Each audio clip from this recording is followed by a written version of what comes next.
Yan, so guys, review lang tayo, tsaka testingin natin yung nabili nating Shopee, no? So ito yung brake and clutch bleeder, no?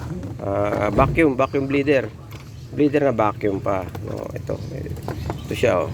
Meron siyang tangke na 300 ml.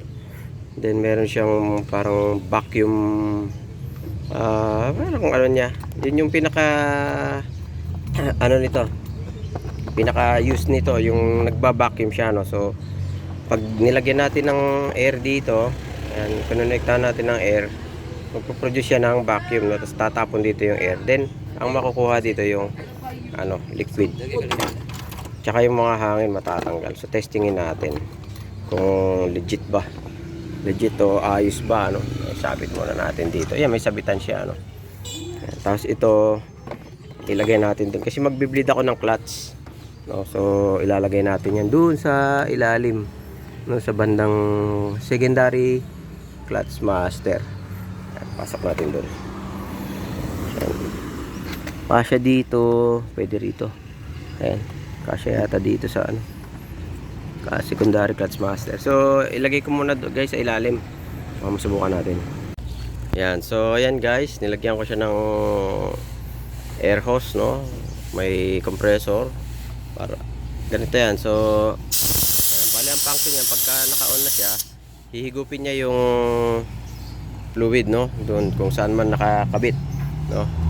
Example, try natin, sige, doon na lang natin ikabit sa ilalim. So kung magpapalit din kayo ng mga fluid, pwede rin ito, no? So sampulan natin, kunin muna natin sa ilalim. So ayan, mayroon siyang dulo, no? Ayan, kung para makuha nyo lahat yung ano. So sampulan natin dito sa clutch. Ayan, kung magpapalit kayo ng mga fluid, pwede ito mga guys, no? Tsaka yung magbi-bleed kayo, magba-vacuum kayo ng mga calipers, no? Ayan, tsaka clutch master, tsaka secondary clutch, no? So ayan, subukan natin. Ito malinis naman ito. So testingin lang natin kung okay ba, no? Buksan natin. So yun, naubos. Yun, napunta dito. Ayan, oh. Ayan. Ayan na siya. Ayan na, oh. So nagba-vacuum siya. Mataas ang vacuum nito, eh. Ayan, lalo pagkalalakasan nyo. Ayan. So yun, ganun ang function yan, no? Ayan, naubos na. Ay, may dumi. Ayun, may dumi. Pwede natin kunin.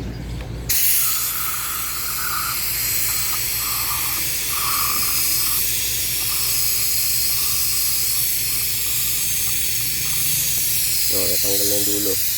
Naiwan na. So, ganun lang. Ganun lang yung ano nito.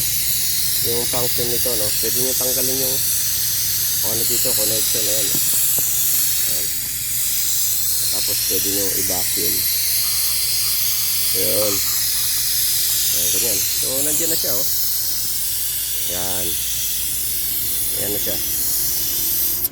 Ayan. Kung magpapalit kayo ng fluid, no?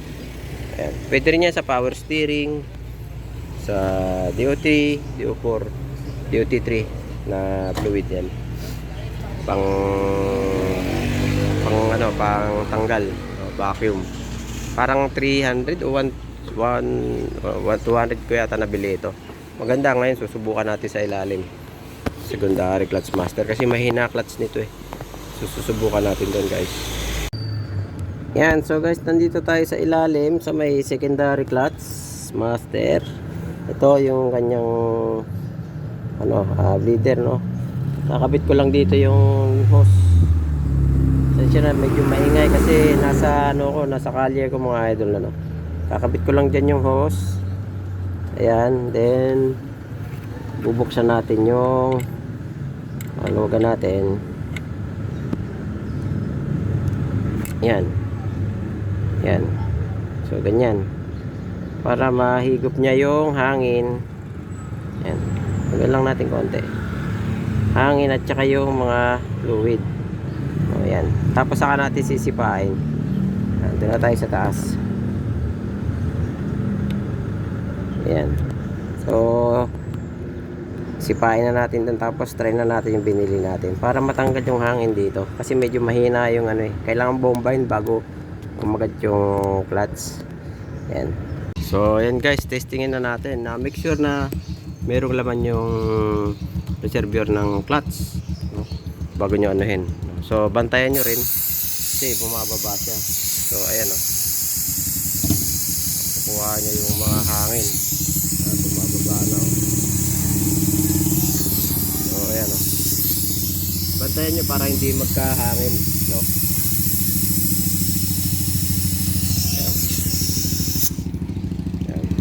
Tapos refill ulit. Refillan lang natin. Pwede nyo naman ibalik yung nakuha nyo doon sa ilalim kasi malinis naman yun. Ito kasi malinis gawa nung bagong palit yung primary class master tsaka secondary. Oh, yan.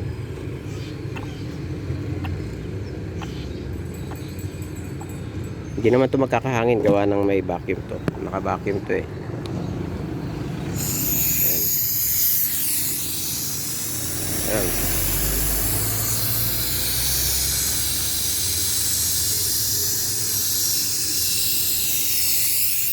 So ayan o, hinihigop niya yung hangin na vacuum niya o. So yun lang guys ang ano natin, demo at saka review dito sa pang ano na to, pang vacuum, no. Ayan. So ayan guys, pagka ano, pag wala ng hangin yung system, hindi na magbabawas yung fluid, no. So ang gagawin nyo dyan, papasipahan nyo yan. Pag tumigas, okay na yun. So sipahin mo nga kuya, sipa. Yan, so naririnig na, medyo kumakapit na. Bitaw. Yan, sipa. Okay, bitaw. So ganun, makikita nyo dito na halos wala nang ano, wala nang bumabalik. Ibig sabihin, pure ano na yung nandun sa loob. Pure fluid na, no. Sinipa nyo yan, kakapit na yan, matigas na yan. Yan, kagaya yan, tigas na, oh. Yan, okay na. So yan yung pang bleed ng clutch tsaka ng kung ano-ano, no, clutch tsaka brakes. So ayan, oh. Okay siya. Ayos siya guys. Magaling.